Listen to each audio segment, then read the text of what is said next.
Olá, amigo internauta, sejam bem-vindos ao canal Depois da Vírgula. E hoje, como sempre fazemos, vamos fazer alguns comentários voltando ao tema taxa de juros, que era uma promessa do nosso último programa, falando algumas coisas em relação às repercussões recentes de movimentos políticos, econômicos. Então, eu começo a dizer o seguinte, este programa se dedica ao tema somos realmente muito amadores. Não tem outra palavra, Somos muito amadores. Um exemplo clássico disso é a mudança rápida de tendência do Banco Central à taxa de juros. Era óbvio que o Banco Central tinha investido numa política suicida, Essa aqui é o termo, uma política suicida, completamente contrário aos propósitos do hemisfério norte, de onde vem o capital. O Brasil não tem capital próprio, tem que buscar capital de fora e não paga prêmio e ainda começa a ter juros negativos em relação à taxa de inflação projetada, que é de 3,60, e nós estamos aqui a 2% taxa Selic. Bom, última reunião do Banco Central do Copom, não teve jeito, o óbvio, graças ao bom senso, predominou na mesa e de forma absolutamente unânime, ficou convencionado que a partir dos próximos encontros teremos uma subida da taxa de juros. O grau dela eu já posso antecipar, será rápido. Nós teremos altas as taxas de juros consecutivas. Pode ser que o Banco Central prefira fazer uma puxada de 1% agora e esperar um pouquinho mais, mas o fato é que essa taxa Selic vai ficar na ordem aí lá para dezembro, se tudo seguir o propósito, aí em torno de 6%. Essa taxa que hoje está em 2%, ela vai chegar em dezembro a 6%. É mais ou menos a projeção de mercado. Bom, isso é mais uma vez um capítulo de como somos amadores, ou seja, uma política econômica que não tem o menor sentido, Eu que não sou marxista, faço uma colocação extraída do livro de Marx. Marx dizia: o homem vive dois reinos, o da necessidade e o da liberdade. Quando ele não está livre da necessidade, ele não pode ter a liberdade. Essa equipe econômica, sonhando com um país diferente, tentou, vamos pensar assim, que o Brasil poderia operar juros negativos ou podia fazer o que quisesse com a taxa de juros.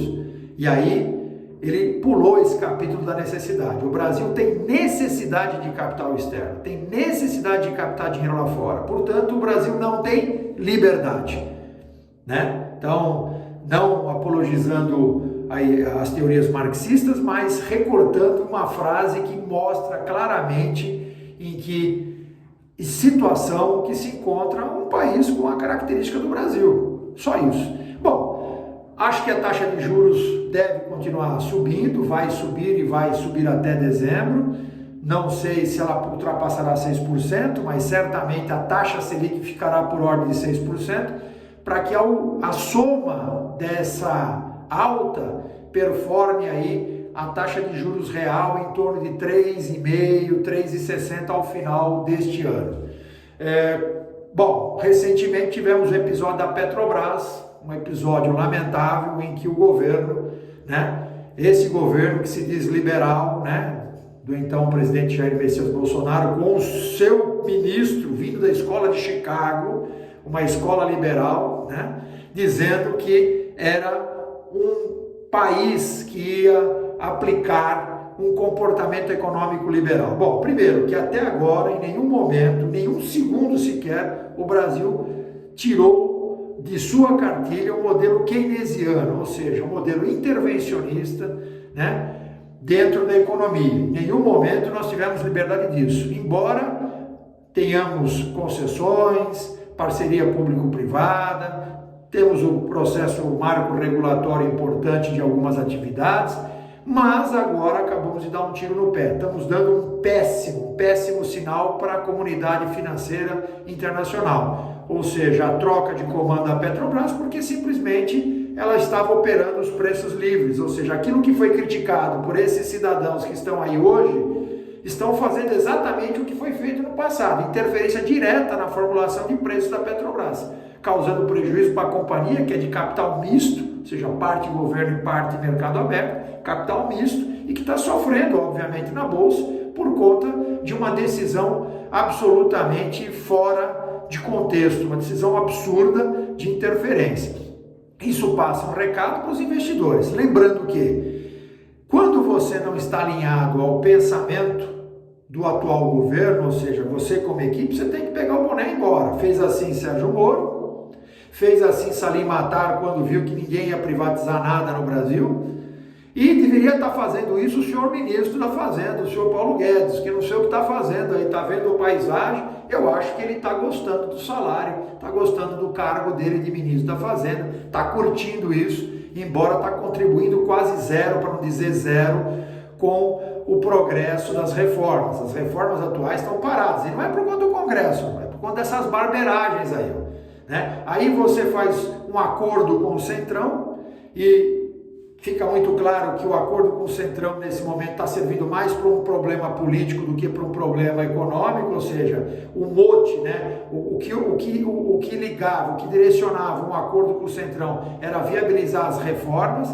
o que não parece ser um objetivo, né? Recentemente tivemos o caso aí do tal do Daniel Silveira, uma coisa absurda, né? Uma coisa absurda, e que já passou a conta para o Centrão já está tendo que resolver isso, já está tendo que interferir, né? Que não era uma energia a ser gasta, está gastando, obviamente, cacife com o Centrão, está gastando favor com o Centrão, né? Esse é um dos processos. Tem a questão da vacina, que é um absurdo, né? As vacinas aqui no Brasil estão todas acabando. A Coronavac, que tem um acordo com a Sinovac, de transferência de tecnologia, que pode ter uma produção mais livre do insumo ativo que venha da China a partir já do mês de abril, o que daria uma autonomia de produção de vacina. Já não acontece no caso da Fiocruz, porque a Fiocruz não assinou o contrato de transferência, isso aí está parado, o que muda completamente o aspecto. Ou seja, sem vacina não tem recuperação econômica. Não sei...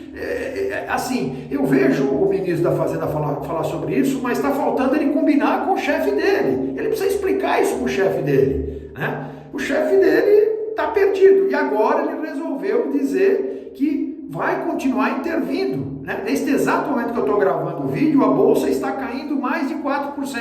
E por que está caindo? Porque o discurso ele continuará interferindo nas empresas públicas com capital misto, vai continuar interferindo naquilo que ele entende que é interesses escusos. Ele criou, né? Na verdade, o governo criou mais um fantasma, né? Mais um fantasma para ele discutir. Tem interesses escusos aí por trás da majoração de preço, por exemplo, de serviços como o preço do petróleo. Bom, gente, eu só queria dizer que a gente continua muito amador, muito bem, obrigado, continuamos muito amadores. Continuamos ainda vendo parte dos articulistas aí meio que adormecidos, não sei se assustados ou porque não quer falar nada, mas o fato é que nós não estamos progredindo e estamos tendo um grande problema para 2021. 2021, lembrando que ainda temos 15 milhões de desempregados. Lembra daquela continha de 16 milhões? Então, mês de abril está aí. Esse 16 milhões pode acontecer. É muito forte. De fevereiro para abril, aumentar quase 1,5 milhão de desempregados, eu acho que seria numa condição diferente dessa da vacina, mas não tendo vacina e tendo vários problemas como esse, é muito provável que possamos ter aí 16 milhões de desempregados. Pessoal, por hoje é só, que Deus nos proteja, que Deus nos abençoe e até a próxima. Tchau!